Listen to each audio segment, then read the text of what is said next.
lot of people have come to me and they have expressed concerns with Bill 10. And the reason is that Bill 10, first of all, some of the language that's used in Bill 10 is a little bit vague. So what is bullying, for example? Who declares what bullying is? There's aspects in the Bill 10 that actually open up areas where students and parents are expected to be informants.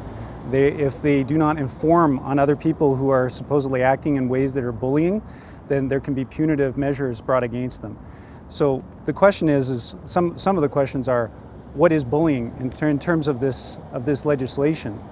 Some people will call bullying one thing, other people will call bullying another thing. The big reason why I'm here is I got a family, so it's actually a fearful thing to have my kids. There's going to be this culture being forced upon them. This, I guess, perversion, sexual. I want them to have a choice.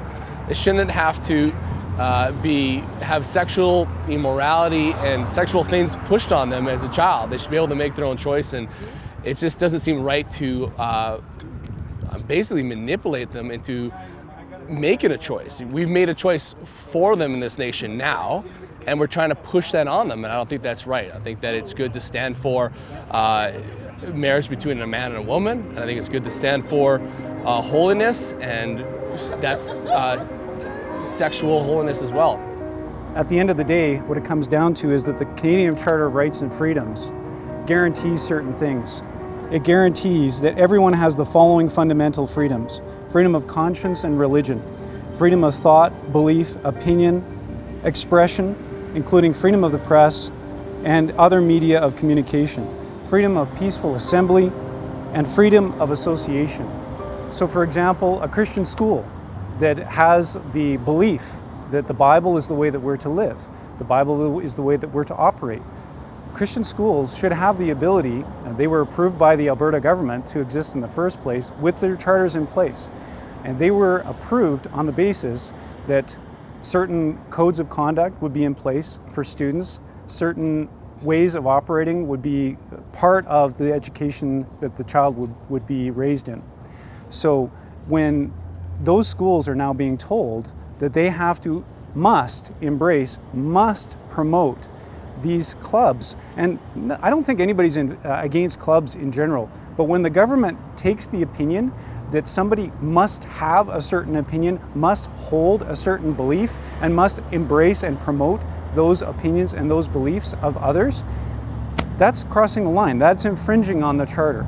And at the end of the day, if we're really trying to create a society that's diverse, that embraces different people with different viewpoints, and we're all supposed to be trying to get along, which I think is great, then we have to work in such a way as that when you're trying to embrace the views and rights and lifestyles of one group, you're not trumping the views and ways of other groups that, for example, have set up schools that are geared for their group of people.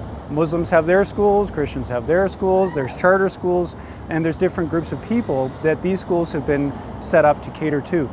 I'm concerned because I have two boys, and I think it's really important that they grow up.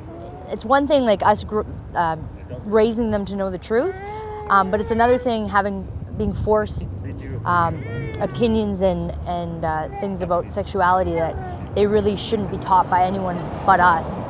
And we didn't know if we were going to be going to public school or Christian school or homeschool, but now I'm starting to lean on the side of homeschool more, which I didn't want.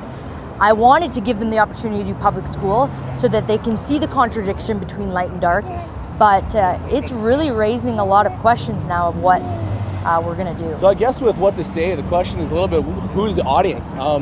If it's the church, then I would say, look, we are called to stand for what's right. We're to be a light in a dark place, and light makes the darkness flee.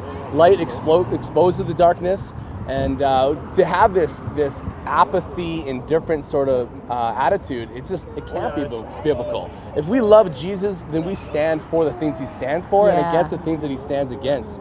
And this is a fearful thing, to have our kids being pressured and pushed and really manipulated into adopting sexual, sexual ideas and perversions. And it's a very scary thing. So we stand against it, and we're just concerned about being faithful to God and letting him know, hey, God, we might not be able to change things, but at least we take responsibility and publicly stand against it.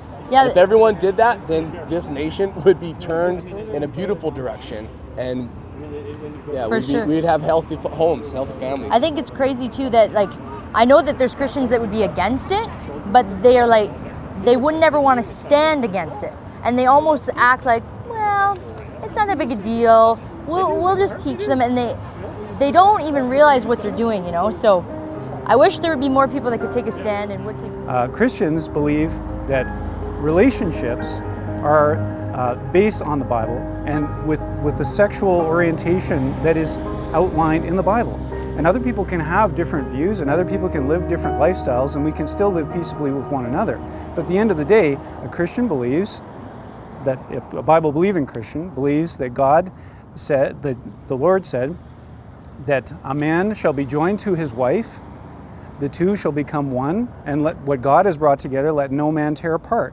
So this is God's view of things. This is what people in Christian schools believe. That's what the students and the parents sign on to when they become when they say that they're going to join the school, is they're going to live according to that code of conduct, and that was approved by the government to begin with. So the schools are allowed to operate. That right was given to them by the government. In fact, before that, by the Canadian Charter of Rights and Freedoms. Before that, the Canadian Bill of Rights.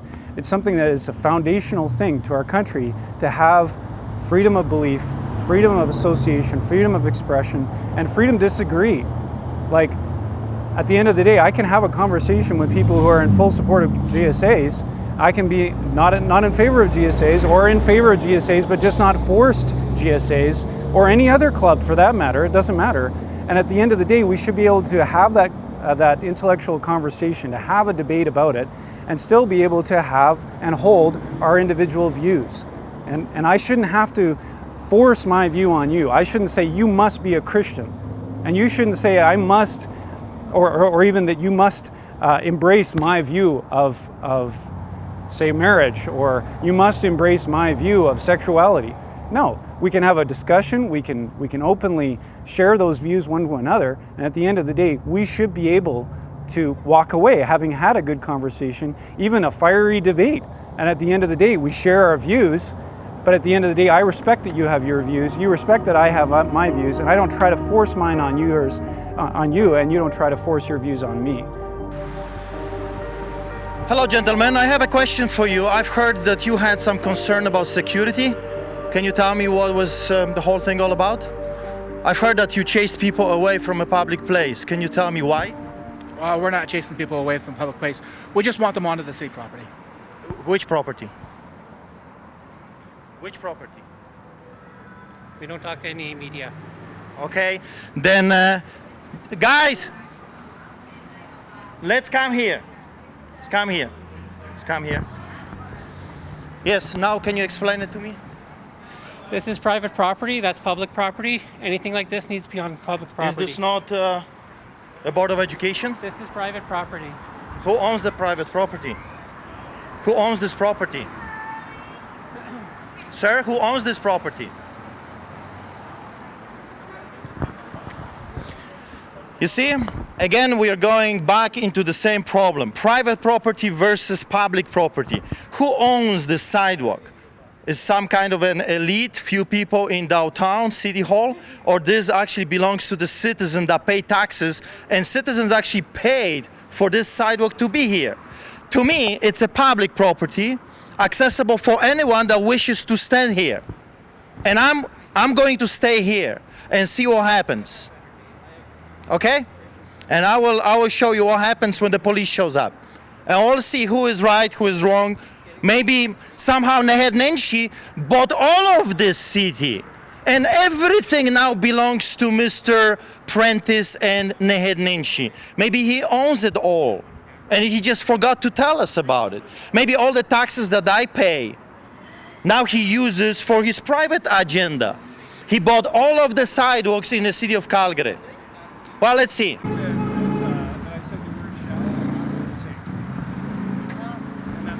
Yes, sir. Will you explain it to me? Why hold a on. citizen of this country can you cannot let me stand speak, on the sir? public? Can you let me speak, sir? Are you going to Okay, explain so it to me? I just had to get the contact information for our media contact. His name is Art Scow. This building is owned and managed by Bentel Kennedy. So this is private property. If you want to hold your protest, you have to hold it on city property. So this is If you want further information, you can contact No, him I at don't this need number. further. I believe this is a public access. Are you asking anyone? Did you ask this gentleman with the hat that he cannot be here? Well, I'm just standing here. Is that against the law? You can't. I'm not at liberty to pushing us discuss 5 any feet, further. like- You can No, contact Art keep it. I don't want to contact him. Nobody wants this car. You gotta value your freedom, sir. You know, you push us 5 feet. Why? Just to be a bully? So I guess the police is not coming. I think police is a lot smarter than those guys. They know that they would be breaking the law. So I'm very grateful to the police department. And some of my friends raised some very valid question that you may not understand why it's so important to stand up for your rights right here. Like, it's not a big deal to move 5 feet away from this sidewalk to that sidewalk. But the point is this: if they will take this ground from us today, if they will take this portion of the concrete from us today, they will come back for something else tomorrow. If you're going to allow the bullies to take your rights, your fundamental rights away, what's coming next? Are they going to take our houses because we believe in Jesus Christ? Are they going to steal our children and put them into, I don't know, adoption houses because they may say that we don't teach our children the proper way of life? The point is, if you give them one thing, then they're going to keep coming for the second thing. I'll tell you from experience, if the devil comes for your leg, watch for your arms also. Because if you're going to give up your leg, you will be surprised that your arms are gone as well. My answer to this is very simple. I am a citizen of this country. This is my sidewalk, and no bully is going to take that right away from me. I can protest in a public place, and I do. And anyone that comes and wants to steal that away from me is going to receive the same treatment. I will stand my ground, and I will say, sorry, but you're mistaken, and what you're doing is against the law. So bring the proper authorities and let's deal with the issue. Because as far as I understand, Canada is still a democratic country. Unless the Prime Minister of this country will change the name into a dictatorship, Christians not allowed, Jews not allowed, only Muslims allowed, only homosexuals allowed, only perverts allowed. Until then, I guess I have my rights and I intend to keep them. God bless you.